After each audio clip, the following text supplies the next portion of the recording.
Espíritu Santo, fuente de luz, ilumínanos. Salmo 30. Salmo, canto para la dedicación del templo, de David. Yo te glorifico, Señor, porque tú me libraste y no quisiste que mis enemigos se rieran de mí.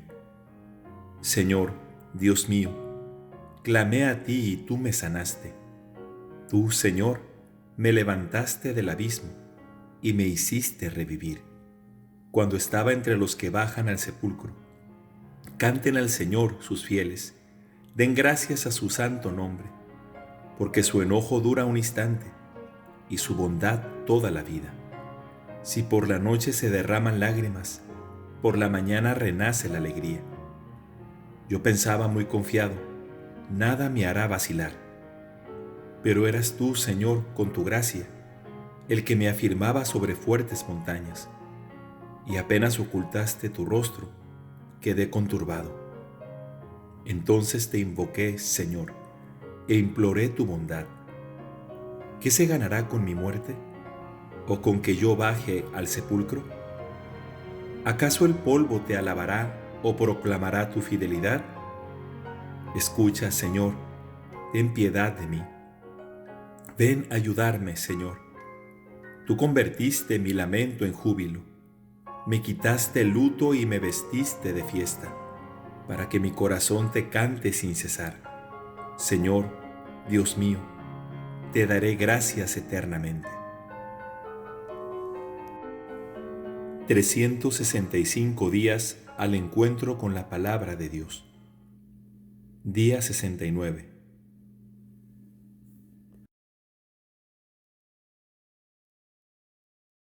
El Evangelio según San Lucas, capítulo 8. Después, Jesús recorría las ciudades y los pueblos, predicando y anunciando la buena noticia del reino de Dios. Lo acompañaban los 12, y también algunas mujeres que habían sido curadas de malos espíritus y enfermedades. María, llamada Magdalena, de la que habían salido 7 demonios.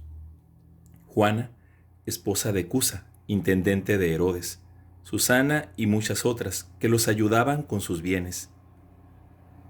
Como se reunía una gran multitud y acudía a Jesús gente de todas las ciudades, él les dijo valiéndose de una parábola: El sembrador salió a sembrar su semilla. Al sembrar, una parte de la semilla cayó al borde del camino, donde fue pisoteada y se la comieron los pájaros del cielo. Otra parte cayó sobre las piedras y, al brotar, se secó por falta de humedad. Otra cayó entre las espinas y éstas, brotando al mismo tiempo, la ahogaron. Otra parte cayó en tierra fértil, brotó y produjo fruto al 100 por 1. Y una vez que dijo esto, exclamó: El que tenga oídos para oír, que oiga. Sus discípulos le preguntaron qué significaba esta parábola, y Jesús les dijo: A ustedes se les ha concedido conocer los misterios del reino de Dios. A los demás, en cambio, se les habla en parábolas, para que miren sin ver y oigan sin comprender. La parábola quiere decir esto: la semilla es la palabra de Dios. Los que están al borde del camino son los que escuchan, pero luego viene el demonio y arrebata la palabra de sus corazones, para que no crean y se salven. Los que están sobre las piedras son los que reciben la palabra con alegría, apenas la oyen, pero no tienen raíces. Creen por un tiempo y en el momento de la tentación se vuelven atrás. Lo que cayó entre espinas son los que escuchan, pero con las preocupaciones, las riquezas y los placeres de la vida, se van dejando ahogar poco a poco y no llegan a madurar. Lo que cayó en tierra fértil son los que escuchan la palabra con un corazón bien dispuesto, la retienen y dan fruto gracias a su constancia. No se enciende una lámpara para cubrirla con un recipiente o para ponerla debajo de la cama, sino que se la coloca sobre un candelero, para que los que entren vean la luz. porque no hay nada oculto que no se descubra algún día, ni nada secreto que no deba ser conocido y divulgado. Presten atención y oigan bien, porque al que tiene, se le dará, pero al que no tiene, se le quitará hasta lo que cree tener. Su madre y sus hermanos fueron a verlo, pero no pudieron acercarse a causa de la multitud. Entonces le anunciaron a Jesús: Tu madre y tus hermanos están ahí afuera y quieren verte. Pero él les respondió: Mi madre y mis hermanos son los que escuchan la palabra de Dios y la practican. Un día, Jesús subió con sus discípulos a una barca y les dijo: Pasemos a la otra orilla del lago. Ellos partieron, y mientras navegaban, Jesús se durmió. Entonces se desencadenó sobre el lago un fuerte vendaval. La barca se iba llenando de agua y ellos corrían peligro. Los discípulos se acercaron y lo despertaron diciendo: Maestro, Maestro, nos hundimos. Él se despertó e increpó al viento y a las olas. Estas se apaciguaron y sobrevino la calma. Después les dijo: ¿Dónde está la fe de ustedes? Y ellos, llenos de temor y admiración, se decían unos a otros: ¿Quién es este que ordena incluso al viento y a las olas y le obedecen? Después llegaron a la región de los Gerasenos, que está situada frente a Galilea. Jesús acababa de desembarcar cuando salió a su encuentro un hombre de la ciudad que estaba endemoniado. Desde hacía mucho tiempo no se vestía y no vivía en una casa, sino en los sepulcros. Al ver a Jesús, comenzó a gritar, cayó a sus pies y dijo con voz potente: ¿Qué quieres de mí, Jesús, Hijo de Dios el Altísimo? Te ruego que no me atormentes.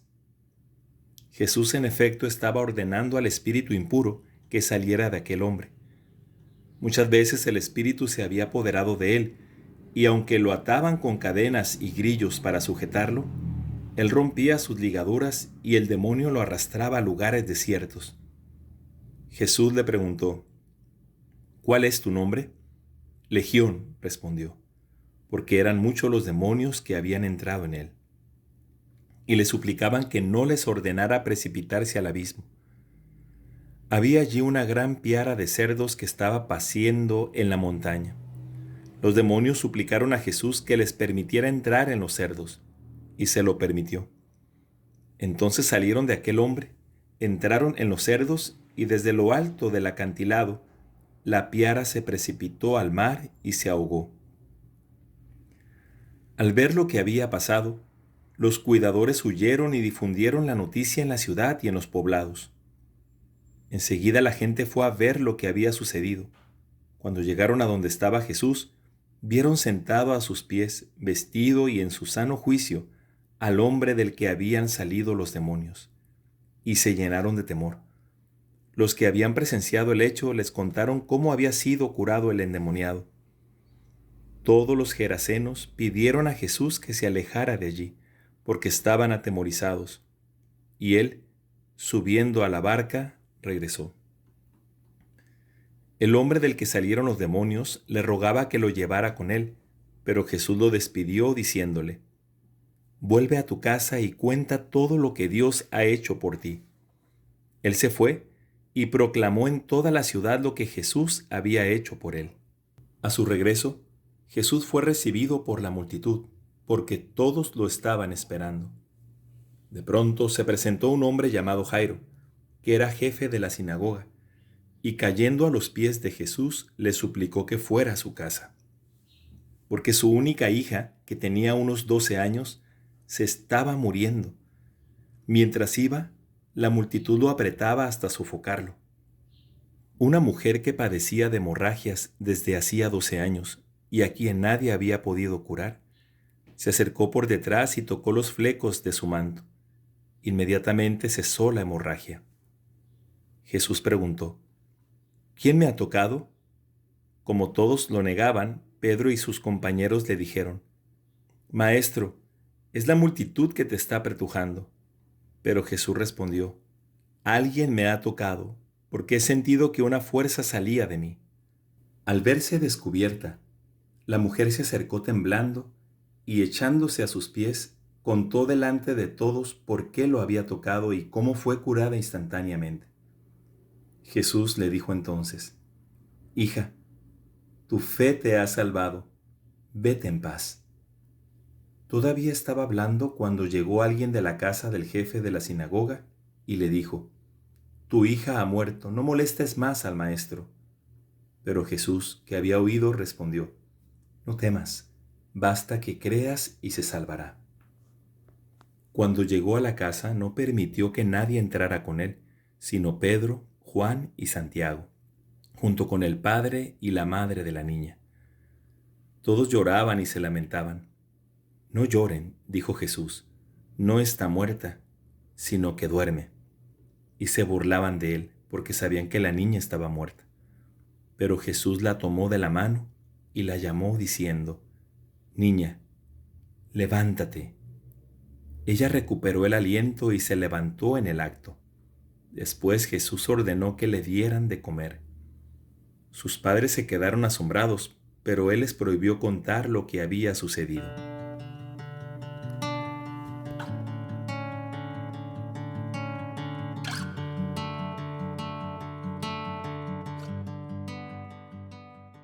El libro de Josué, capítulo 9.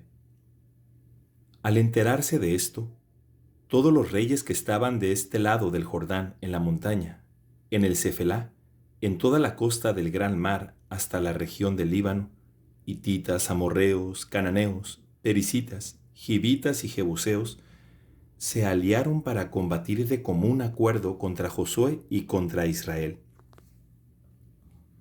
También los habitantes de Gabaón se enteraron de lo que había hecho Josué con Jericó y con Ai, y entonces decidieron recurrir a la astucia. Reunieron provisiones para el viaje, tomaron alforjas viejas para sus asnos y unos odres viejos rotos y vueltos a coser. Se calzaron sandalias viejas y remendadas y se vistieron con ropa gastada. Todo el pan que llevaban como alimento estaba reseco y reducido a migajas. Así fueron hasta el campamento de Josué en Gilgal y le dijeron a él y a los hombres de Israel: Venimos de un país lejano, por eso hagan una alianza con nosotros. Pero los hombres de Israel respondieron a aquellos givitas: Tal vez ustedes habitan por aquí entre nosotros. ¿Cómo vamos a hacer una alianza con ustedes? Ellos dijeron a Josué: Nosotros somos tus servidores. ¿Quiénes son ustedes?, les preguntó Josué. ¿De dónde vienen? Ellos le respondieron: Nosotros, tus servidores, venimos de un país muy lejano, atraídos por el renombre del Señor tu Dios, porque hemos oído hablar de Él, de todo lo que hizo en Egipto, y de la manera que trató a los dos reyes amorreos que estaban al otro lado del Jordán, a Sihón el rey de Hesbón y a Og el rey de Basán, que residía en Astarot. Por eso nuestros ancianos y todos los habitantes de nuestro país nos dijeron: Provéanse de víveres para el camino, vayan a su encuentro y díganles: Somos sus servidores, hagan por lo tanto una alianza con nosotros. Este es nuestro pan. Todavía estaba caliente cuando nos proveímos de él en nuestras casas, el día en que salimos al encuentro de ustedes. Ahora está reseco y convertido en migajas. Esos son los odres de vino, eran nuevos cuando los llenamos y ahora están aquí, todos rotos. Y estas son nuestra ropa y nuestras sandalias, gastadas por un viaje excesivamente largo. Entonces los israelitas comieron de sus provisiones sin consultar la decisión del Señor. Josué hizo las paces con ellos y también el pacto de conservarles la vida. Los jefes de la comunidad por su parte les hicieron un juramento. Pero 3 días después de haber concluido este pacto, los israelitas se enteraron de que aquellos hombres eran de un pueblo vecino y que vivían en las inmediaciones. Entonces levantaron sus carpas y en 3 días llegaron a las ciudades que ellos habitaban. Estas eran Gabaón, Kefirá, Beerot y Kiriat Jearim. Los israelitas no los mataron, porque los jefes de la comunidad les habían hecho un juramento por el Señor, el Dios de Israel, pero toda la comunidad murmuró contra sus jefes. Los jefes declararon a la comunidad en pleno: Nosotros les hemos prestado un juramento por el Señor, el Dios de Israel, y ahora no podemos tocarlos. Haremos con ellos lo siguiente: los dejaremos vivir para no atraer sobre nosotros la ira del Señor, a causa del juramento que les hemos hecho. Luego los jefes les dijeron: que vivan, pero estarán al servicio de la comunidad como leñadores y aguateros. Y la comunidad obró de acuerdo con lo que habían dicho los jefes. Josué hizo comparecer a los gabaonitas y les dijo: ¿por qué ustedes nos han engañado asegurando que vivían muy lejos de nosotros, cuando en realidad viven aquí, en las inmediaciones? Ahora pesa sobre ustedes una maldición, y por eso nunca faltarán entre ustedes esclavos, que sirvan como leñadores y aguateros en la casa de mi Dios. Ellos respondieron a Josué: nosotros estábamos perfectamente informados de que el Señor, tu Dios, había dado a su servidor Moisés la orden de entregarles todo el país y de exterminar a todos los habitantes que encontraran a su paso. Ante la presencia de ustedes, temimos mucho por nuestras vidas y por eso hemos hecho esto. Ahora nos tienes en tus manos. Trátanos como te parezca más conveniente y justo. Pero Josué los trató según lo convenido, y los libró de los israelitas que no los mataran. Desde aquel día, Josué los destinó a cortar leña, a sacar agua para la comunidad y para el altar del Señor, en el lugar que el Señor eligiera. Esto es lo que hacen todavía hoy.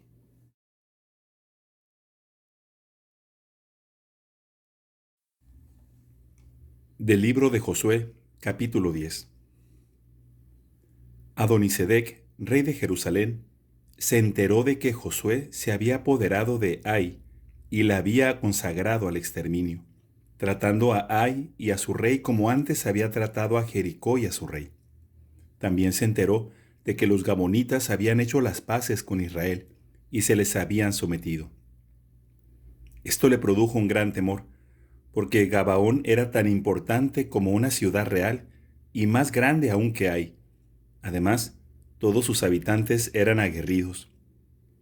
Entonces, Adonisedec, rey de Jerusalén, hizo llegar a Ohán, rey de Hebrón, a Piram, rey de Yarmut, a Iafia, rey de Laquis, y a Debir, rey de Eglón, el siguiente mensaje: vengan conmigo y derrotaremos a Gabaón, porque ellos han hecho las paces con Josué y con los israelitas. Una vez reunidos, los 5 reyes amorreos, los reyes de Jerusalén, de Hebrón, de Yarmut, de Laquis y de Eglón, marcharon con sus tropas, acamparon frente a Gabaón y se dispusieron a atacarla. Entonces los gabaonitas mandaron decir a Josué, que estaba en el campamento de Gilgal: no dejes solos a tus servidores, ven a salvarnos lo antes posible, ayúdanos, porque todos los reyes amorreos que habitan en la montaña se han reunido contra nosotros. Josué subió desde Gilgal con todos los combatientes y con todos los guerreros valerosos. Y el Señor le dijo: no les temas, porque yo los he puesto en tus manos. Ninguno de ellos te podrá resistir. Después de marchar toda la noche desde Gilgal, Josué cayó sobre ellos sorpresivamente, y el Señor hizo que huyeran despavoridos delante de Israel, de manera que éste les infligió una gran derrota en Gabaón. Luego los persiguieron en dirección a la subida de Bet-Jorón y continuaron exterminándolos hasta Azecá y Maquedá. Mientras huían delante de Israel, precisamente cuando estaban en la bajada de Bet-Jorón, el Señor arrojó sobre ellos desde el cielo, hasta la altura de Azecá, unas piedras tan grandes que les provocaban la muerte. Fueron más los que murieron a causa del granizo que los que mató Israel al filo de la espada. Aquella vez, cuando el Señor puso a los amorreos en manos de los israelitas, Josué se dirigió al Señor y exclamó en presencia de Israel: detente, sol, en Gabaón, y tú, luna, en el valle de Ayalón. Y el sol se detuvo, y la luna permaneció inmóvil, hasta que el pueblo se vengó de sus enemigos. ¿No está eso escrito en el libro del justo?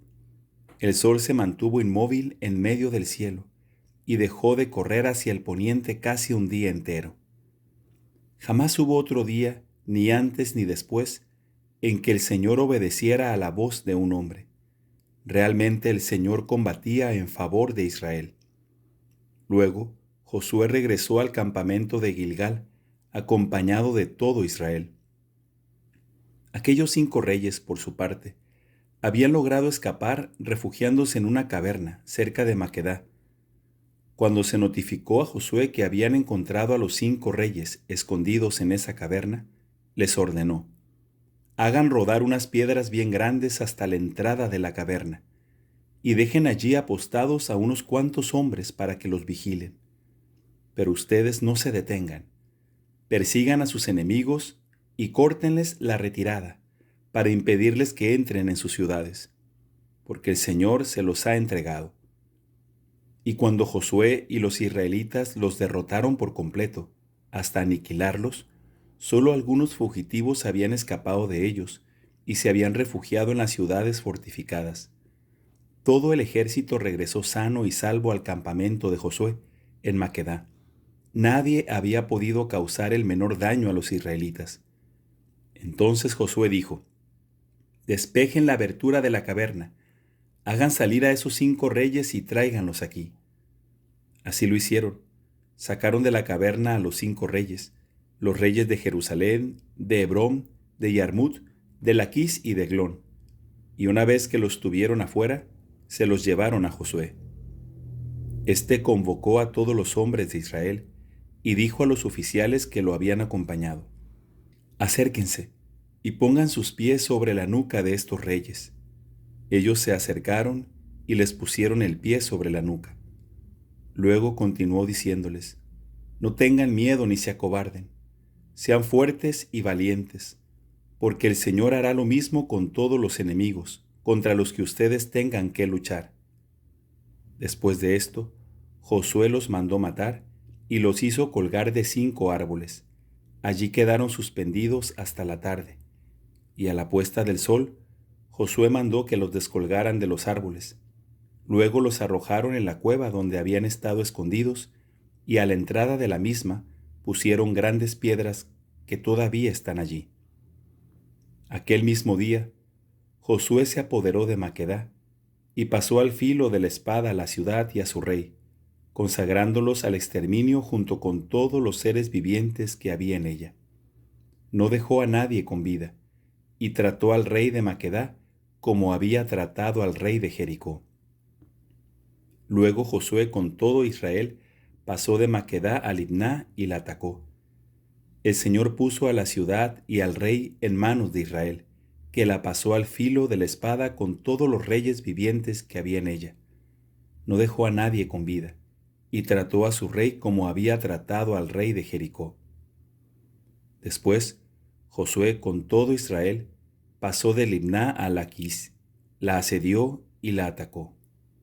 El Señor puso también a Laquis en manos de Israel, que la conquistó al segundo día, y la pasó al filo de la espada con todos los seres vivientes que había en ella, exactamente como había hecho con Libná. Mientras tanto, Joram, rey de Geser, subió en ayuda de Laquis, pero Josué lo derrotó, a él y a su ejército, hasta no dejar ningún sobreviviente. Luego Josué con todo Israel subió de Eglón a Hebrón. La sitiaron, la atacaron, y ese mismo día la tomaron, y la pasaron al filo de la espada. Aquel día, Josué consagró al exterminio a todos los seres vivientes que había en la ciudad, exactamente como había hecho con Laquis. Después Josué, con todo Israel, subió de Eglón a Hebrón. La atacaron, la tomaron y pasaron al filo de la espada a la ciudad, a su rey y a todos los seres vivientes que había en ella. Josué no dejó a nadie con vida, sino que hizo con ella lo mismo que había hecho con Eglón. Consagró al exterminio a la ciudad y a todos los seres vivientes que había en ella. Luego, Josué con todo Israel volvió atrás hasta Debir, la atacó y se apoderó de la ciudad, de su rey y de todas sus otras ciudades. Los israelitas pasaron al filo de la espada y consagraron al exterminio a todos los seres vivientes que había en la ciudad, sin dejar a nadie con vida. Josué trató a Debir como había tratado a Hebrón, y a su rey, y como había tratado a Libná y a su rey. Así Josué conquistó toda la región, la montaña con todos sus reyes. No dejó a nadie con vida, sino que consagró al exterminio a todos los seres vivientes, como el Señor, Dios de Israel, le había ordenado. Josué conquistó desde Cades Barné hasta Gaza, y toda la región de Gosén hasta Gabaón. En una sola campaña se apoderó de todos estos reyes y de sus territorios, porque el Señor, el Dios de Israel, combatía a favor de los israelitas. Finalmente Josué regresó al campamento de Gilgal, acompañado de todo Israel.